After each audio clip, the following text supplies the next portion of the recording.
नमस्ते. Creative Marathi चॅनलमध्ये आपल्या सर्वांचं पुन्हा एकदा स्वागत. या व्हिडिओमध्ये आपण इयत्ता 12वी विषयाचे मराठी विषयाचे नवीन अभ्यासक्रम जो आहे त्याचा पुढील कथा हा भाग पाहणार आहोत. यामध्ये पहिली कथा आहे शोध, ह्याचा अभ्यास पाहणार आहोत. यामध्ये प्रश्न पहिला आहे कारणे लिहा.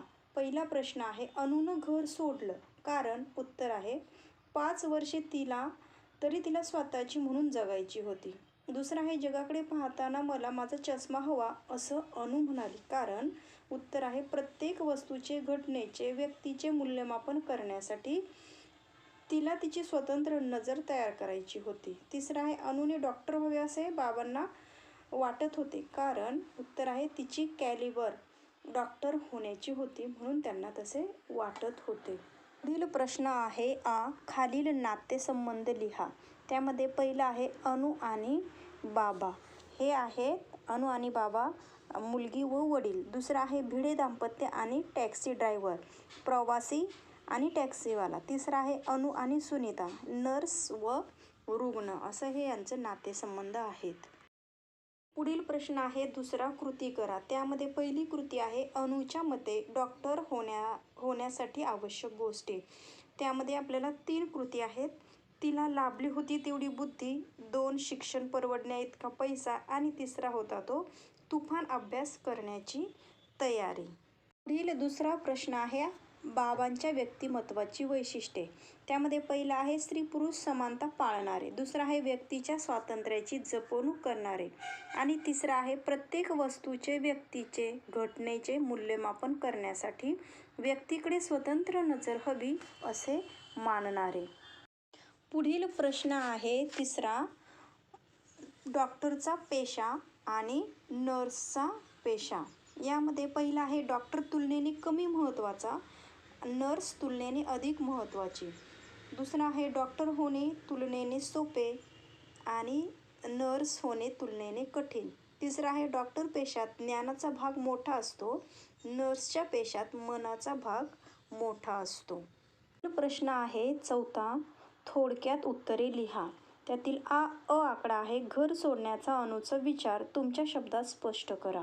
त्याचे उत्तर आहे अनुच्या मते माणसे परंपरेने कुणाच्या ना कुणाच्या कलाने चालण्याची सवय लावून घेतात.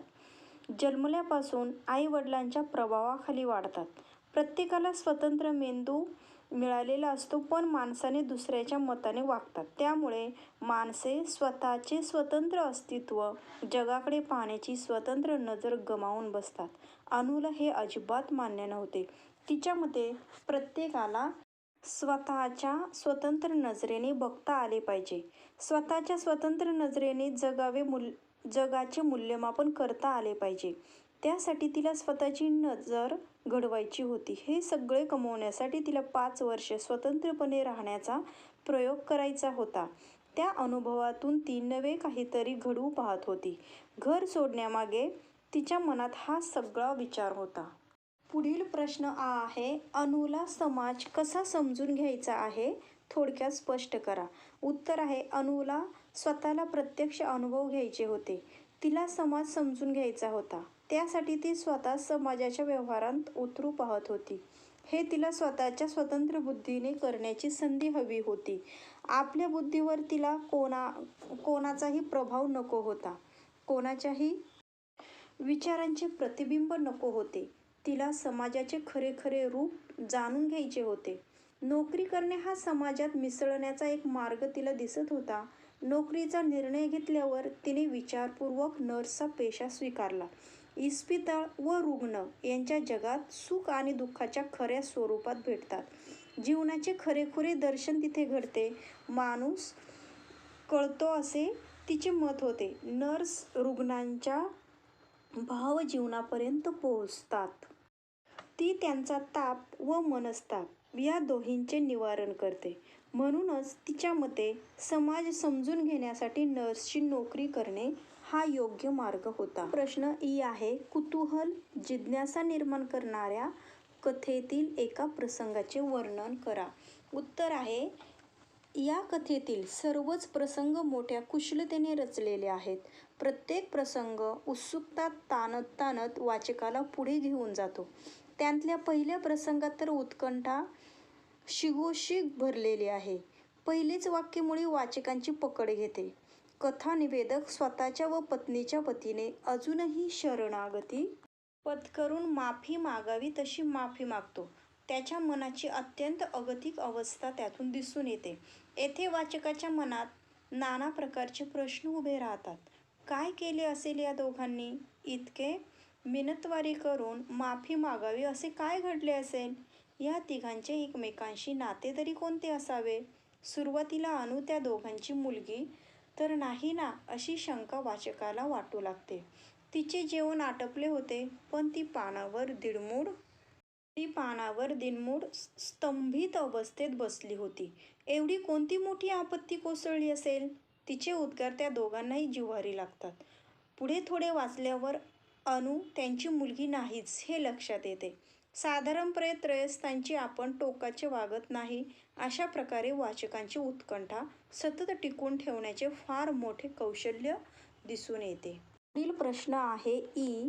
कथेला कलाटणी देणारा एक प्रसंग शब्दबद्ध करा. त्यातील उत्तर आहे, या कथेत पावला पावलावर कलाटणी मिळत जाते. त्या प्रसंगामधला एक प्रसंग मला खूप महत्त्वाचा वाटतो. तो संपूर्ण कथेलाच कलाटणी देतो. भर मध्यरात्री कथानिवेदक मुक्ता व अनु भिड्यांना भेटण्यासाठी निघाले. वाचकांना वाटू लागले की आता काय हा सोक्षमोक्ष लागेल. ती नोट भिड्यांकडे असेल तर मिळेलच, मग सर्व प्रश्न मिटतील. आणि टॅक्सीवाल्याकडे असेल तर शोधच खुंटेल. मात्र घडते ते विलक्षणच. वाचकाच्या कल्पनेतही नसलेले घडते. भिड्यांना घेऊन येणाऱ्या टॅक्सीखाली एक म्हातारा माणूस येतो. त्या अपघाताने अकल्पित घटना घडतात. नोट मिळते. टॅक्सी ड्रायव्हरचे त्या सर्वांशी भावनिक नाते निर्माण होते. नोट मिळाल्यामुळे नोटेचा इतिहास कळतो. त्या मुलीच्या आजारपणाचे हृदयद्रावक दर्शन घडते. अनु त्या मुलीच्या कुटुंबियांशी मनाने जोडली जाते. अखेरीस हेही स्पष्ट होते की त्या मुलीचे वडील तो टॅक्सी ड्रायव्हरच होता. कथेचे वर्तुळ पूर्ण होते त्या एका अपघाताच्या प्रसंगाने कथेला खूप उंचीवर नेऊन ठेवलेले दिसून येते. पाचवा प्रश्न आहे, तुमच्या शब्दात माहिती लिहा. त्यामधील अ आकडा आहे, भिडे दाम्पत्याची सामाजिक बांधिलकी. उत्तर आहे, भिडे दाम्पत्य हे सरळ साध्या वृत्तीचे, पूर्णपणे चांगुलपणा असलेले, लपवाछपवी, लबाड्या न करणारे, हातचे राखून न वागणारे, निष्कपट सच्छील वृत्तीचे. ते परळून लॅमिंग्टन पोलीस स्टेशनजवळ टॅक्सीने यायला निघाले. रात्री 12-12:30 वाजण्याची वेळ. दुर्दैवाने त्या टॅक्सीखाली एक म्हातारा माणूस आला. तो जगणे अशक्य होते. या प्रसंगात टॅक्सीवाल्याला जबर शिक्षा झाली असती. तो आयुष्यातून उठला असता. टॅक्सीवाल्याचा सालसपणा, सज्जनपणा भिड्यांना खूप भावला होता. तशात त्या टॅक्सीवाल्याची काडीचीही चूक नव्हती. साधारणपणे टॅक्सीवाल्यावर कोणीही विश्वास ठेवला नसता आणि कोणीही त्याला मदत केली नसती. टॅक्सीवाल्यांकडे तुच्छतेनेच पाहिले जाते. त्यांना क्षुद्र समजले जाते. अशा वातावरणात भिडे दाम्पत्याची कृती खूपच उठून दिसते. मध्यरात्र उलटून गेलेली होती. मृत्यू संबंधातील केसमध्ये कोणीही जवळपास जायलाही तयार होत नव्हते. भिडे स्वतःहून तयार झाले. पोलीस स्टेशनला हेलपाटे घालावे लागण्याची शक्यता असते. आपण अकारण अडचणीत येण्याचीही शक्यता असते. तरीही भिडे दाम्पत्याने मनापासून टॅक्सीवाल्याला मदत केली. त्यांच्या साक्षीमुळे तो प्रसंग मोठ्या संकटातून वाचला होता. गरिबांना, सज्जनांना मदत करण्याची भिड्यांची ही वृत्ती त्यांच्या सामाजिक बांधिलकीचे दर्शन घडवते. पुढील प्रश्न आहे आ. टॅक्सी ड्रायव्हरचा स्वभाव विशेष. उत्तर आहे, टॅक्सी ड्रायव्हर हा साधा, सालस व प्रामाणिक वृत्तीचा माणूस होता. दिवसभर टॅक्सी चालवित असे, प्रसंगी रात्रीही चालवित असे. तो नुकताच त्या पेशात आला होता. दिवसा जेवायला मिळाले नव्हते. मध्यरात्री त्याने उसळपाव खाल्ला. अशा तऱ्हेने तो कष्टपूर्वक व्यवसाय करण्याचा प्रयत्न करीत होता. आपल्या पेशाला सामाजिक प्रतिष्ठा नाही, मान-मरातब नाही याची पूर्ण जाणीव त्याला होती. म्हणून अपघातात त्याच्या बाजूने साक्ष द्यायला आपल्याबद्दल त्याला भिड्यांविषयी प्रचंड कृतज्ञता वाटते.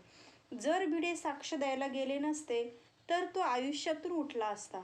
भिड्यांना त्याचा सालसपणा, प्रामाणिकपणा भावला. म्हणून ते स्वतःहून त्याला मदत करायला गेले. अनु स्वतःची हकीकत सांगत होती. ती ऐकून तो आतून पूर्णपणे हलून गेला अन त्या मुलीशी भावनिकदृष्ट्या बांधली गेलेली पाहून त्याला भरून येते. तो अप्रत्यक्ष रीतीने तिच्या मनाच्या मोठेपणाचे कौतुकच करतो, पण स्वतः पार गलबलून जातो, कारण ती मुलगी त्याची स्वतःची मुलगी होती. अनुशी बोलताना टॅक्सीवाल्याची वैचारिक व भावनिक प्रगल्भता दिसून येते. गरीब कष्टकरी वर्गातला असूनही त्याची प्रगल्भ वैचारिक बैठक लक्षात येते.